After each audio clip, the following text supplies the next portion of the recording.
Purihin ng Diyos. Good morning po, Lord. At good morning sa inyong lahat, mga kapatid. Muli, ito po si Pastor Rene Reyes ng Charismatic Cathedral, Christ Life Christian Fellowship. Muli, inaaniyahan ko po kayo, samahan niyo po ako sa pang-umagang pagbubulay-bulay ng salita ng Diyos. Praise the name of the Lord. Hallelujah.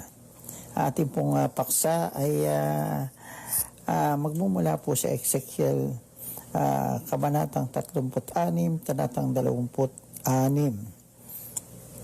Praise God. Ganito po sinasabi: bibigyan ko kayo ng bagong puso at bagong espiritu.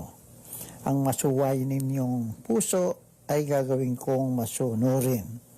Praise God. May bago pong New Year's resolution tayo.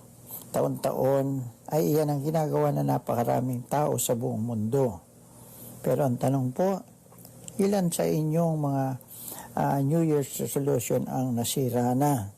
At ilan naman ang natupad? Ganyan ang nangyayari sa karamihan sa atin kahit tapat ang ating layunin. Madalas, hallelujah, ito'y hindi natutupad. Kaya't may mga nagsasabing, dahil lagi rin lang silang nabibigo, ay mabuti pa ang hindi na gumawa ng anumang New Year's resolution. Habang iniisip ko po ang mga pangyayaring yan, ay naisip ko rin may dalawang dahilan kung bakit laging bigo ang ibang tao sa pagtupad ng kanilang panata o New Year's resolution. Sinulat po ni Propeta Jeremias, hallelujah, sa kabanatang 17, talatang 9. Hallelujah. Ang ganito: sino makauunawa sa puso ng tao? Ito'y magdaraya at walang katulad. Wala nang lunas ang kanyang kabulukan. Nariyan ang unang dahilan. Hanggang hindi nagbabago ang loob, ay hindi rin maaaring magbago ang labas. Ang puso po ng tayo likas na makasalanan. Si Jesus rin ang nagsabi po nito, sapagkat sa puso po nanggagaling ang mga masamang isipan, pagpatay, pangangalo niya, pakikiapid, pagnanakaw, pagsaksi sa kasinungalingan, at paninirang puri. Yan po sinasabi sa Mateo, kabanatang 5, talatang 11. Dagdag pa po ni Jeremias sa kabanatang 2, talatang 22. Maghugas ka man ng maghugas, at kahit gumamit ka pa ng maraming lihiya o sabon, mananatili ang mantsa ng iyong kasalanan. Sa ibang salita, hanggang hindi nagbabago ang puso, ay hindi rin maaaring magbago ang mga gawa. Maliwanag kung ano ang lunas, isang bagong puso. At paano maaaring matamo ang bagong puso? Wika po ni Jesus, maliban na ang tao'y panganak na maguli, hindi siya paghaharian ng Diyos. Ang ipinanganak sa laman ay laman, at ang ipinanganak sa espiritu ay espiritu. Ganyan po sinasabi sa 1 kabanatang 3, talatang 3 at talatang 6. Ang tao raw ay kailangan muling ipanganak, at oras na iyan ay mangyari, siya daw po ay magiging anak ng Diyos at miyembro ng pamilya ng Diyos. At may bagong kapangyarihang magbago at tumupad ng mga pangako o New Year's resolution. Yan ang ibig sabihin ng Diyos sa pamamagitan ni Propeta Ezekiel. Bibigyan ko kayo ng bagong puso at bagong espiritu. Ang masuwayin ninyong puso ay gagawin ko masunurin. Praise God. Sabi po sa Ezekiel, kabanatang 36, talatang 26. Mari kayang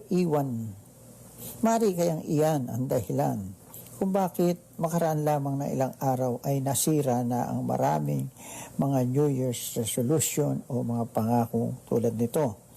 May pangalawang dahilan kung bakit napakadaling masira ang mga pangako.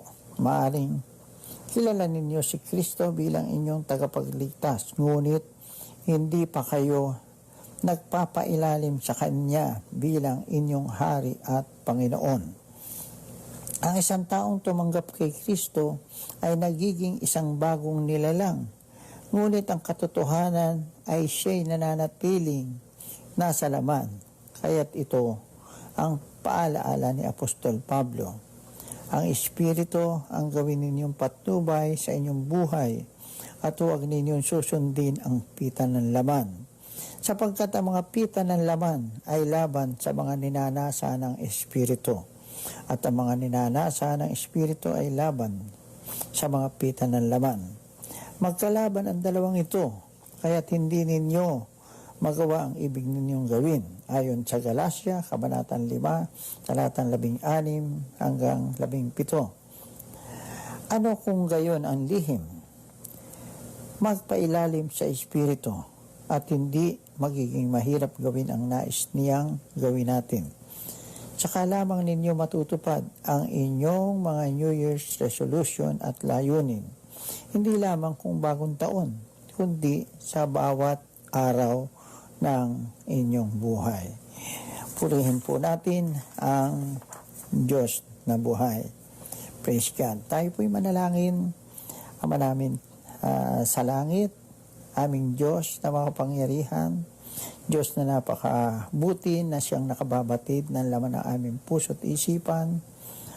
O Diyos, sa amin po kami po'y nagpapasalamat sa palaging pagtuturo po sa amin at pagtutuwid.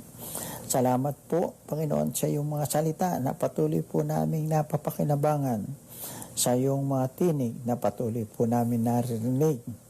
Nawa, O Diyos, sa aming nakasumpong na po sa iyo at tumanggap bilang sariling tagapagligtas at Panginoon, naway pagharian mo po kami. Naway mamayani ang iyong salita parati sa aming buhay. At nang sa gayon, Panginoon, anumang naisin po namin na ipahayag bilang isang pangako ay matupad po namin. Muli, maraming salamat po sa pangalan ni Jesus. Amen. Pagpalain po tayong lahat ng Diyos na buhay. Have a nice day.